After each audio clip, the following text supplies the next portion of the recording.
Hello everyone. If you like what I'm doing here, please consider subscribing, liking, and commenting. It would really help the channel out quite a bit. Thank you very much. The CBS Radio Mystery Theater presents...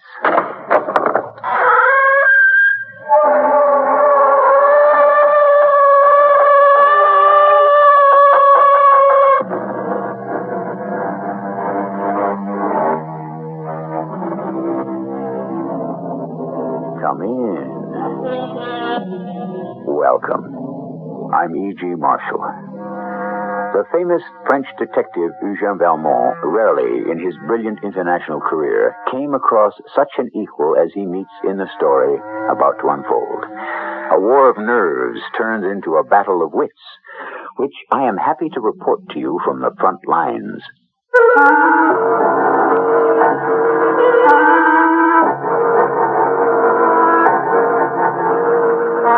Our mystery drama, adapted from the classic story by Robert Barr, has been dramatized especially for the Mystery Theater by Gerald Keane and stars Norman Rose.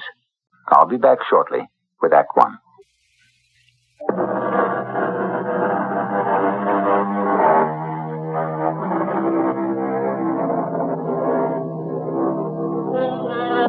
We are in England, the late 1800s. An American president has just been elected, and the London newsboys are shouting something about the defeat of free silver. A man with deep-set eyes and sharp features, wearing a long cape, buys a newspaper and hurries home. He is Eugène Valmont. I simply could not find a cab in the fog, so I walked all the way to my flat. After dinner, I opened the paper and sat before the fire. The eloquent Mr. Bryan had been defeated in the election. I was sorry to read that. A man with such a gift of words. Come in, Jean-Pierre. What is it? Monsieur Valmont, Inspector Spencer Hale is here to see you. At this hour? Oh, show him in then. Oui, monsieur. Glad to find you home, Valmont. Mind if I shut the door? Of course. It is only the barbaric Americans who leave all the doors in their houses open. But since you make a point of asking, Inspector, I presume you have something of a very confidential nature to discuss. I would say so. A totally unnecessary precaution. My man, Jean-Pierre, is also my assistant. When I decided to retire from the service, he asked to retire with me. Do sit by the fire, Inspector.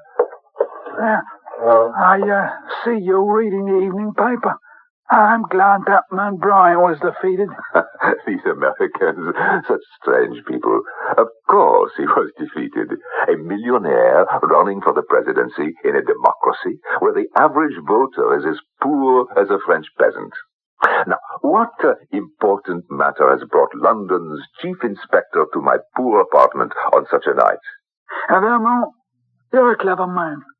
So when I tell you the question which has brought me here tonight is the same on which the American election was fought, I know I need say no more.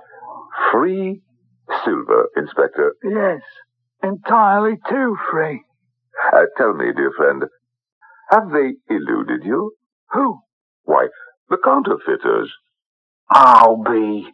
Valmont, that was just a lucky shot. Perhaps. Well, tell me how you guessed it. Very simple, mon ami. The question on which the American election was fought was the price of silver, which is so low it ruined William Jennings Bryan. Silver troubles America, ergo silver troubles Scotland Yard. It is not the theft of silver, but the price of silver, the very low price. Ergo, someone must be counterfeiting British coins and making a large profit. Valmont, you've hit it. I'll say that for you. Banged it right on the noggin. You see, there's a gang of expert counterfeiters who are putting out real silver money and making a clear shilling on every half-crown. I gather you do not know who the counterfeiters are. No, but we know the man who's shoving the stuff. So you go from A to B and find out. So far, no luck. Which is why I've come to see you tonight. To see if you would do one of your French tricks for us on the quiet. What French tricks, Monsieur Hale? Oh, no offense intended.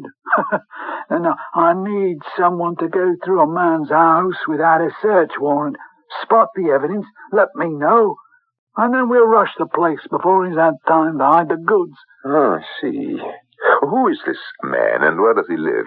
Well, his name is Ralph Summertrees, and he lives in a very posh 4-story in Park Lane. And why do you suspect him? Park Lane is an expensive district to live in. Now, this Summertrees has no ostensible business. Yet every Friday he goes to the United Capital Bank in Piccadilly and deposits bags of silver coins. And they are, of course, the real thing, not counterfeit. Naturally. But it's no great problem to go around London with a pocket full of counterfeit 5-shilling pieces, buy this, that, and the other, get the change, and come home with legitimate coin. Why don't you nab him on his way out when he's got a pocket full of counterfeits? Well, we thought of that, but we want to land the whole gang. And if we arrest him for buzzing, whoever doing the counterfeiting will escape. And you know for certain this Summerfield... But Summertrees... yes, that he is not the counterfeiter. Well... Of course you do. You've got one of your own men working in his house. Unfortunately, your man has not come up with any evidence. But you've hit it again, Valmont. I've got a man there called Podgers working as butler there, but... He has come up with nothing, eh? Tell me, how does the money get to this Summertrees in Park Lane? It's brought there every night by a man who looks like an elderly, respectable city clerk. He puts it in a large safe in the dining room on the ground floor. Have you had the clerk followed? Oh, certainly. Oh, what do you take us for?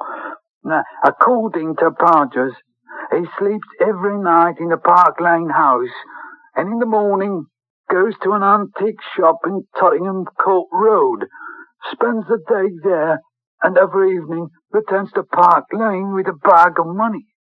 And you would rather not arrest and question him either, hmm? Oh, for the same reason. He's merely a messenger. What good will it do to put the go-betweens in the clink, letting the real criminals escape? Nothing suspicious about the antique shop? And nothing that we can discover. Then let us see what I can discover. Do you happen to have a counterfeit 5-shilling piece on you? Yes, I do. Good, give it to me. I may be able to put it to good use. Oh, my. It certainly is a faithful reproduction. Using pure silver, these counterfeiters can make a 5-shilling piece for practically nothing. I mean, the actual silver is worth no more than 6 pence. Fancy that. Now, to get back to your suspect, Summerleaves... No, there's Summertrees. Yes, of course, that's what I meant. But does he have any women servants in his house? No, all men. A butler, a valet, and a French cook. Vraiment, a French cook? This case begins to interest me. Real French cooking. You know, I might take your man Podger's place and play the butler, since I gather he has not discovered anything. Oh, he's done a good job. Everything a man can do. Naturally, he doesn't have your experience. Now, what does this Summerfield do all day? Well, Podgers thinks he's a writer. Locks himself up from morning till evening in his study. Doesn't he come out for lunch? And now he has a hot plate in his study, makes his own coffee, has a little pantry, and has a sandwich. Well, pretty frugal fare for Park Lane. Oh, he makes up for it in the evening when he has a long dinner with all those foreign dishes your people eat, done up by his French cook. Sensible man. I must tell you, Inspector, my opinion of your suspect has been gradually rising, and at the same time, my estimate of your Podgers has been steadily declining. However, bring the man here tomorrow, and I will ask him a few questions.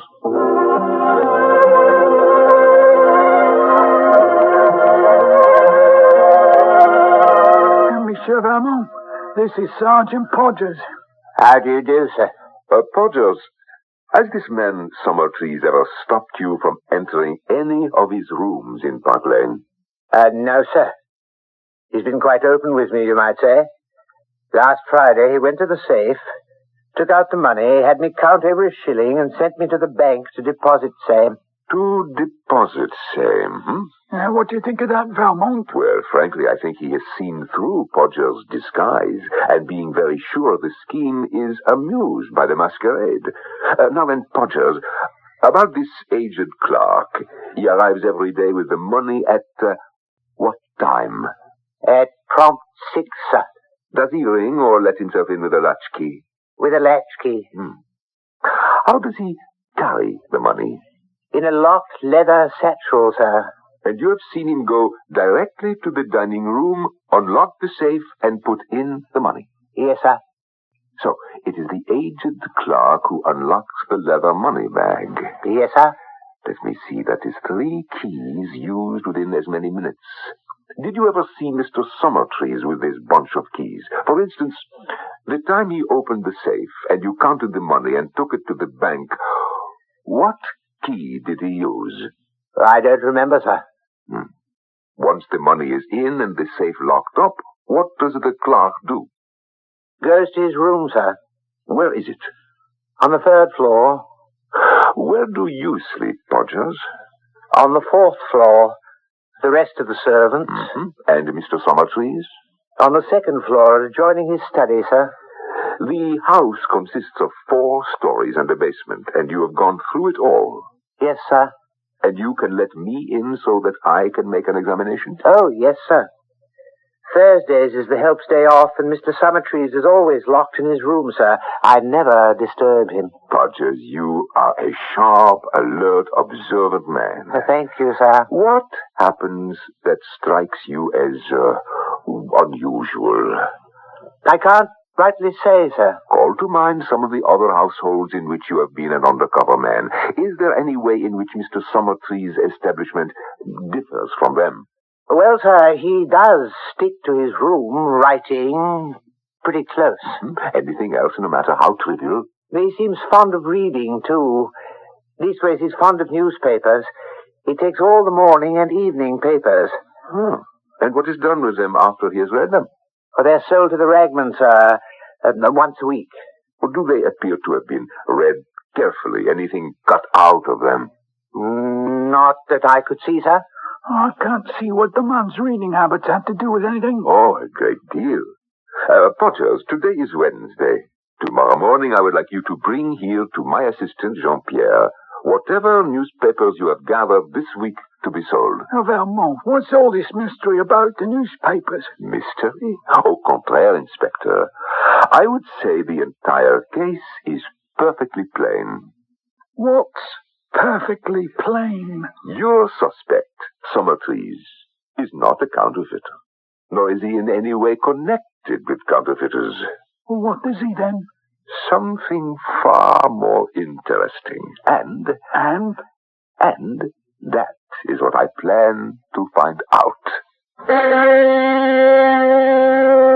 As the great Sherlock Holmes would say, hello, what have we here? Obviously, his French counterpart, Eugène Valmont, has an unusual analytical mind. I'll admit to you he's several steps ahead of me. Where those steps lead, I hope we shall discover when I return shortly with Act 2.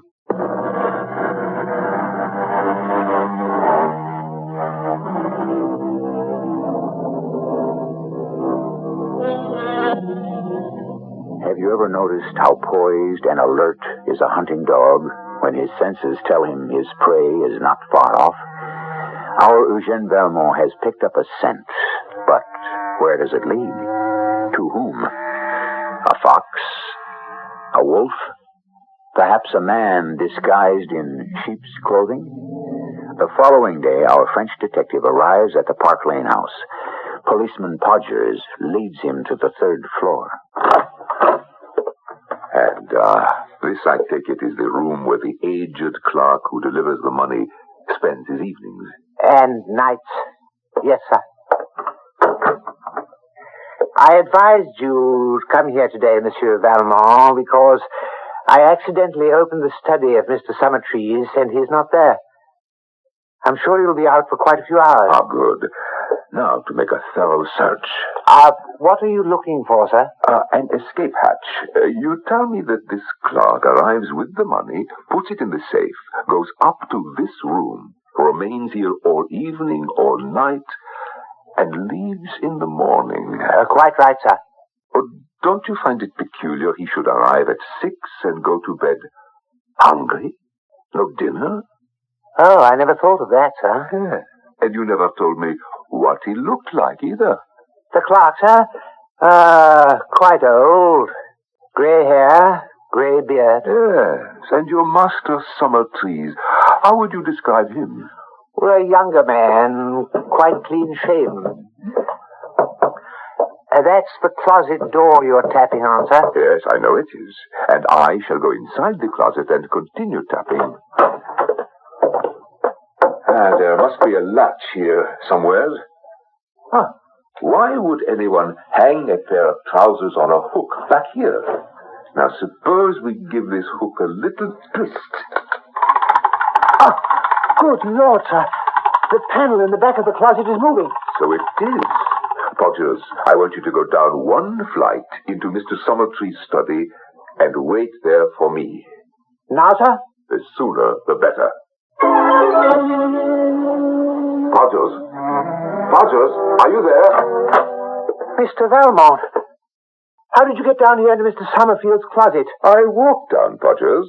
There are two closed closets, one directly above the other, and behind them a connecting secret stairs. You see why this would be useful, Podgers. Not entirely, sir. The aged messenger who has all the keys puts the money in the safe, then goes up to his room on the 3rd floor, into the closet, back down the secret stairs to the 2nd floor closet, removes his beard, changes clothes, and so forth, and becomes who he really is, Mr. Summertrees. He has an excellent dinner prepared by an excellent French cook, and the next morning he reverses the procedure, becomes the aged messenger, and goes off to this shop on Tottenham Court Road. Podgers, I fear you've been watching empty rooms on the 2nd and 3rd floors, and the suspect who wasn't in them for over 2 weeks. Well, I'll be... why would he do all that? There is a great deal of safety in a one-man operation.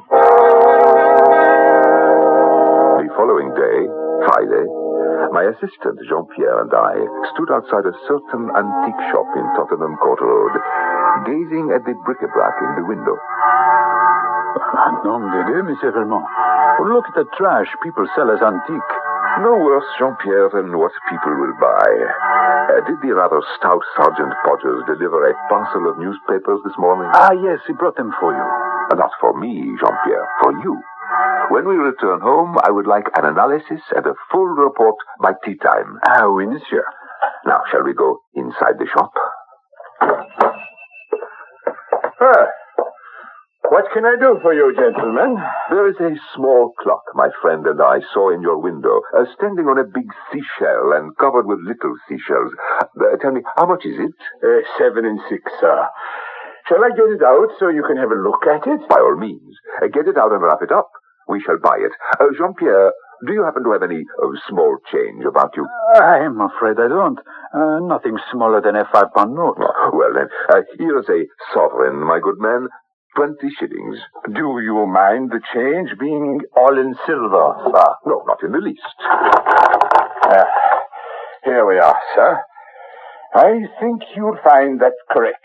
Thank you. Intriguing place you have here, sir. May I inquire your name? Willoughby. Anything else that strikes your fancy? Well, suppose we browse a bit, have a look around. By all means. The shop is yours, gentlemen. Now, wrap up your seashell clock, if you'll excuse me. Take your time. Jean-Pierre, did you see that young man who just came into the shop? I did. He went directly to the back room, and this Willoughby right after him. Let me inspect the silver he gave me in change. Half a crown, 3 2-shilling pieces, 1, 2, 3, 4 separate shillings. Jean-Pierre, how do they look to you? Well, I would say badly enough made to be the real thing from the British Mint. Agreed. So we know he is not palming off counterfeit money. When he returns, we'll buy something small and give him the inspector's counterfeit 5-shilling piece and see how he reacts to that. There's a young man who just came in. He is leaving, going out the door. Gentlemen, you found anything else that caught your eye? Yes, this little inkstand. How much is that? 2 shillings. Do take it out of this. I've shillings. Yes, sir. Here you are, sir. Oh, do excuse me, will you? I shall be right back. Jean-Pierre, another young man. Quite a bit of traffic to the back room. At any rate, I am assured my first conclusion was correct. He took the coin without blinking, so it is highly unlikely anything of a counterfeit nature goes on here. Jean-Pierre, I'm going to move toward the front door. While our shopkeeper is engaged, I'm going to make a wax impression of the key. Should he return unexpectedly, detain him. Over by the door is a pile of what looks like pamphlets ready to be mailed. I think I'll help myself to one. Did you make the key impression? I did. Did you secure the pamphlet? I did. I can see through that back door. The young man is getting up to leave, Mr. Willoughby. A good time for us to go also. You have the purchases.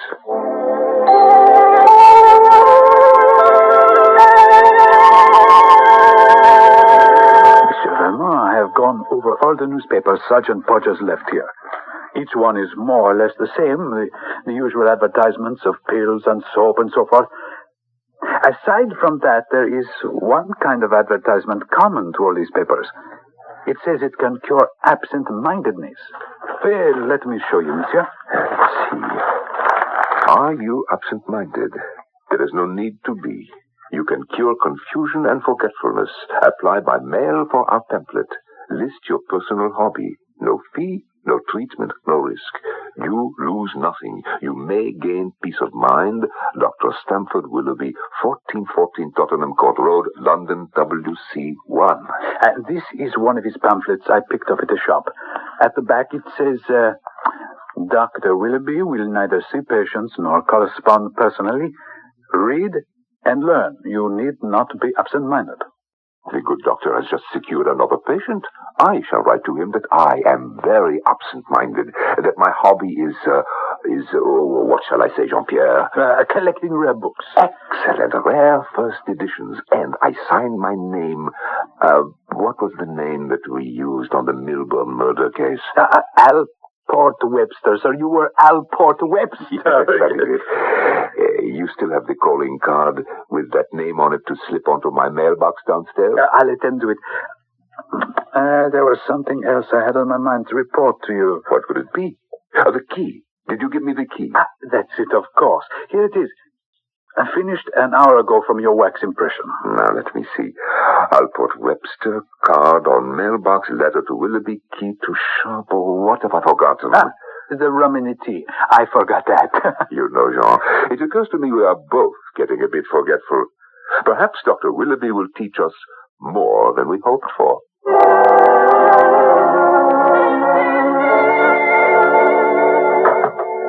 Good morning, Monsieur Valmont. Good morning, Jean-Pierre. There is a Mr. Angus McPherson outside. He's come to see Mr. Alport Webster. Here. There is his card.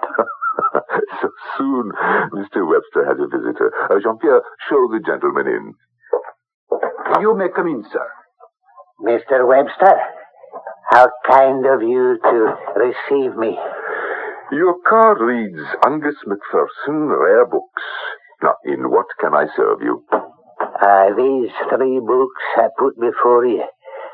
Are you interested at all in first editions, Mr. Webster? It is the only thing I am interested in, but, unfortunately, they often run into a lot of money. Aye, that's true.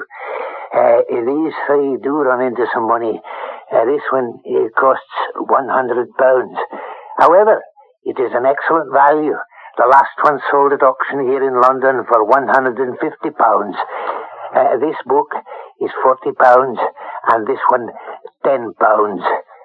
I'm sure, Mr. Webster, you could not duplicate 3 such treasures at these prices in any bookshop in Britain. Oh, yes, quite extraordinary. Beautifully got up, excellent condition. How, sir, for instance, did you learn that I was a collector? Mr. Webster, I must confess I chanced it. I do that very often.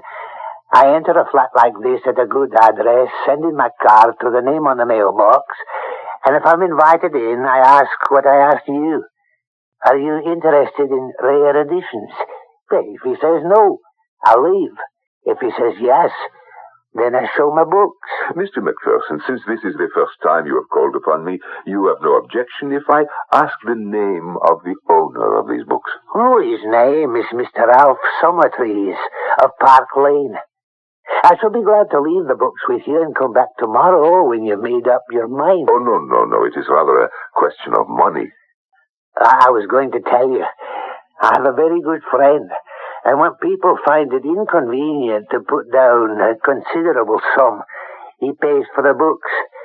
Then I make an arrangement with my customer to pay a certain amount each week, installments small enough to suit the client. Suppose I take the book at £10. What installment should I have to pay each week? What you like, sir. Would 5 shillings be too much? I think not.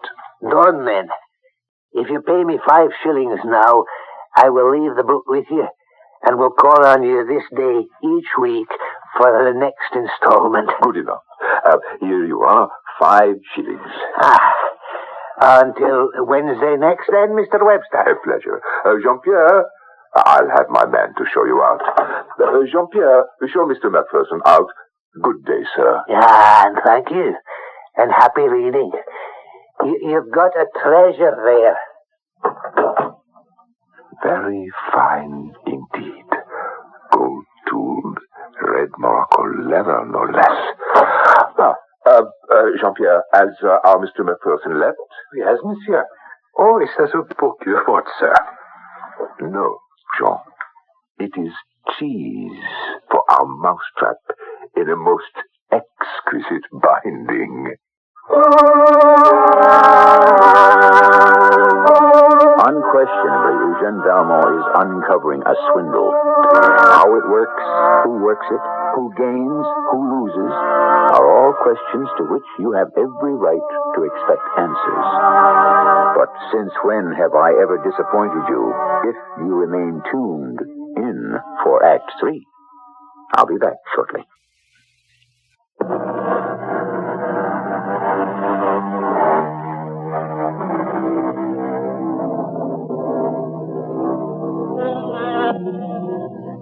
Some people live by bending the golden rule.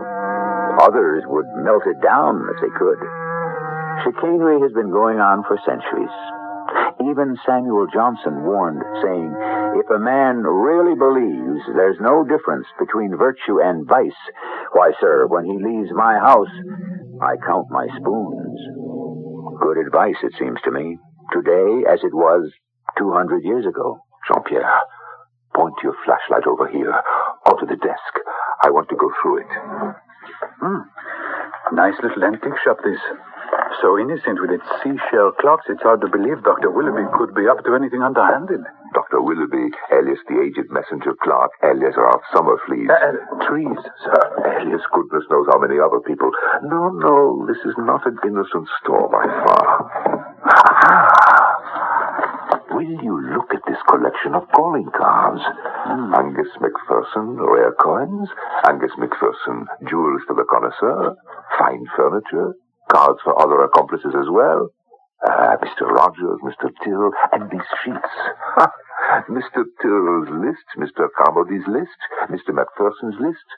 There I am, Allport Webster, owing £10 weekly payments, 5 shillings. Except for the calling cards, these sheets are no evidence of wrongdoing, however. Merely a record. Names of clients. Jean-Pierre, I am disappointed. A legitimate record of collections. Too bad. Well, I'll have a look at one of those ledgers on the shelf overhead. Now, this may be something. This is friend McPherson's account going back several years. 1896, 5, 4, 1893. Well, let's see who his clients were then. There is Lord Symptom. I know the gentleman. Absent-minded old codger. See page 47. 47. Lord Symptom. Purchased Chippendale wing chair, £50. Jean-Pierre, look here. Look here. Lord Symptom has been paying a £1 a week for that chair for more than 3 years. Look at this. His lordship has already paid in installments £170. Ah, that's it. That is it. Look at these names of collectors.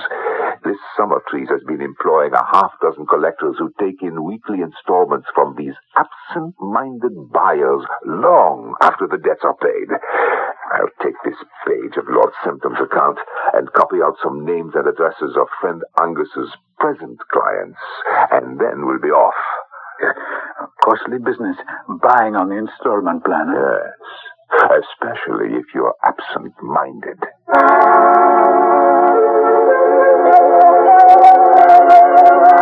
Vermont, I got your message. Why are we meeting here in Trafalgar Square? If one has secrets to divulge, the most public place is the most private. That's what we were taught in the Paris Sûreté. Well, so what is it? You say you already have evidence against the man. Evidence absolute and complete. Well, then who are the counterfeiters? My dear Hale, I have told you since the beginning that Summertrees was neither a counterfeiter nor a confederate. But I believe I have evidence sufficient to convict him of quite another offense, which is probably unique in the annals of crime.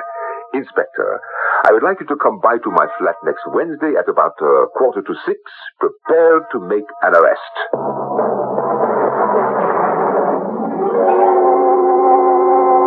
Now, Inspector Hale, I should like to stand behind the door, so when it opens, voila!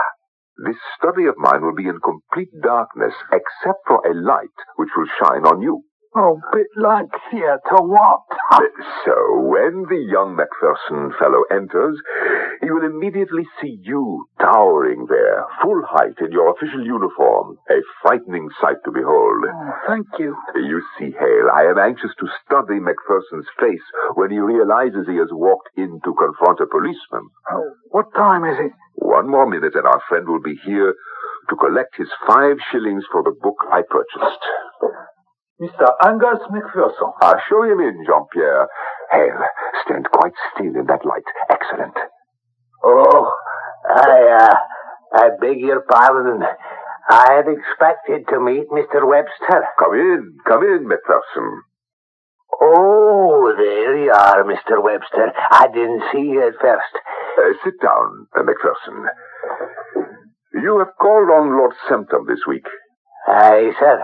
And collected £1 from him? Yes, sir.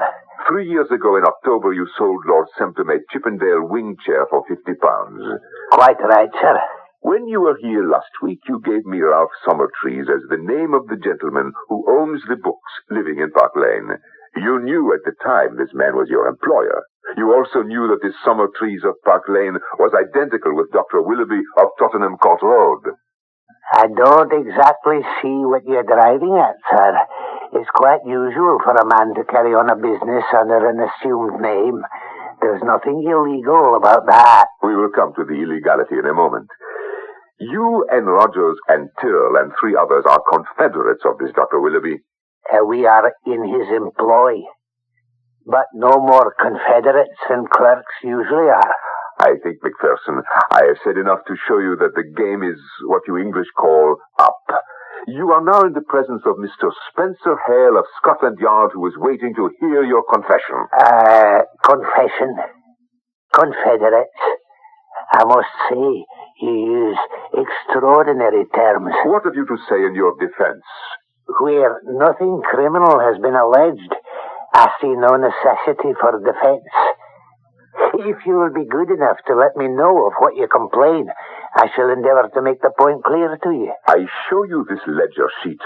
Have you ever seen it before? Oh, yes. It's been taken from our file. It's what I call my visiting list. Oh, come, Macpherson, why continue this charade? We all know about it. You never heard of Dr. Willoughby, I suppose. Oh, yes. He's the author of a silly pamphlet on absent-mindedness. You are right. Have you ever met this learned doctor? Oh, yes. Dr. Willoughby is the pen name of Mr. Summertrees. Really? Well, we are extracting your confession bit by bit. Macpherson, I think it would be far better if you were honest with us. If you tell me what the charge is, I will then know what to say. We charge you, sir, with obtaining money under false pretenses, a crime that has landed the biggest financiers in jail. No, Valmont, we mustn't threaten, you know. Take, for instance, Lord Semptom. You sold him a chair for £50 on the installment plan. He was to pay £1 a week, and in less than a year, his debt was liquidated. But he is an absent-minded man, as are all your clients. So you kept on collecting and collecting for more than 3 years. Now, do you understand the charge? What you tell me is really a clever little scheme. The absent-minded league, one might call them. Most ingenious. I quite see how you could make such a mistake. You have jumped to the conclusion that we sold nothing to Lord Septum except a Chippendale chair 3 years ago. However, his lordship is a frequent customer of ours and has had many things from us at one time or another. We keep a sort of running contract with him, by which he pays us £1 a week. Are you telling me that all your customers deal on the same plan? You keep selling and they keep paying? That visiting list on your desk, Mr. Valmont, is incomplete. To understand it, you must refer to our business encyclopedias. Take Lord Septum. His account is the number 102. Turn to that page of the Encyclopedia of 1893. And you will see a list of all the items his lordship has purchased. If you will allow me to use your telephone for a moment, I will ask Mr. Summertrees to bring you the encyclopedia for 1893, and in 15 minutes you will be satisfied that everything is legitimate. May I use your phone? Well, just a moment, I'll do the telephoning. What's his number? Hyde Park 140. Hello, Central. Get me Hyde Park 140, please. These encyclopedias contain the real secret of our business and are kept in Mr. Summertrees' safe. Is this the residence of Mr. Summertrees? Oh, is that your Podgers? Is Mr. Summertrees in? Oh, very well. This is Ale. I'm in Valmont's flat. Yes, where you were the other day. Very well. Now go to Mr. Summertrees and say to him that Mr. McPherson wants the encyclopedia of 1893. Do you get that? Oh, yes, he'll understand what it is. Mr. McPherson wants it. Right. No, don't mention my name at all. Just say that Mr. McPherson wants it and that you're to bring it. And you get into a cab and come here as quickly as possible. We're waiting. Of course, Inspector Hale, you know your business best. But if your man arrests Summertrees, he'll make you the laughing stock of London. While we're waiting, Monsieur Valmont, may I remind you, you owe me 5 shillings this week's installment. Of course. Here you are. Are you connected with Scotland Yard, Monsieur Valmont? No, not at all. Well, I can't think of anything else to say to pass the time. I suppose we shall just have to sit back and wait.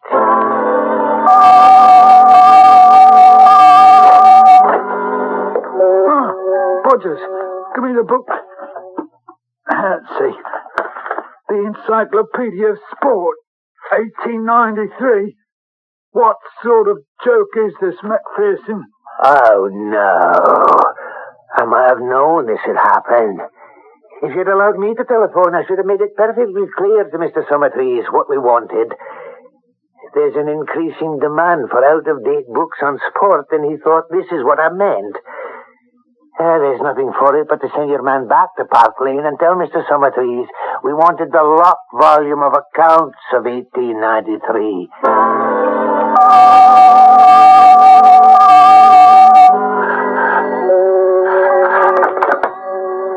Hello? Oh, yes. Yes, this is Monsieur Valmont's residence. Oh, yes, Mr. McPherson's here. What? I can't hear you. Out of print. The encyclopedia for 1893 is out of print. Well, wait, who is this speaking? Dr. Willoughby? Hello? Hello? Oh, he's rung off. Here, stop him. Stop it, person. What's he done? He took that sheet from the ledger and threw it into the fire. He's destroyed evidence. Macpherson, how dare you burn that sheet? Because, my dear Monsieur Valmont, it did not belong to you. Because you stole it. Because you had no right to it. And because you have no official standing in this country. I have always maintained these sheets and ledgers should not be kept. Mr. Summertrees, however, persisted. But he made this concession. If I ever telephoned him the word encyclopedia, he would at once burn those records. When done, he was to telephone back to me the words, "The encyclopedia is out of print." Now, gentlemen, either put me formally under arrest or see me to the door. This farce is now over. A very good evening to you, Inspector Hale, and a good evening to you, Monsieur Eugene Valmont. I shall give myself the pleasure of calling next Wednesday at 6 for my 5 shillings.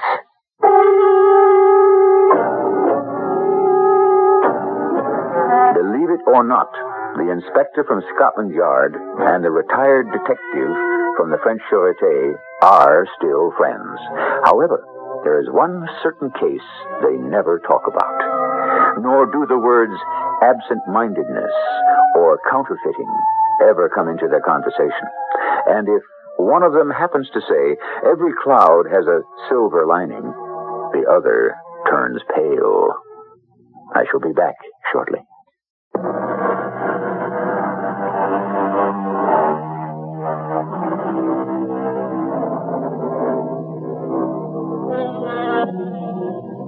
In the world of the wicked, a certain kind of swindle is regarded as a very great act, the one that's foolproof. And the greatest artist is the one who takes the least risks.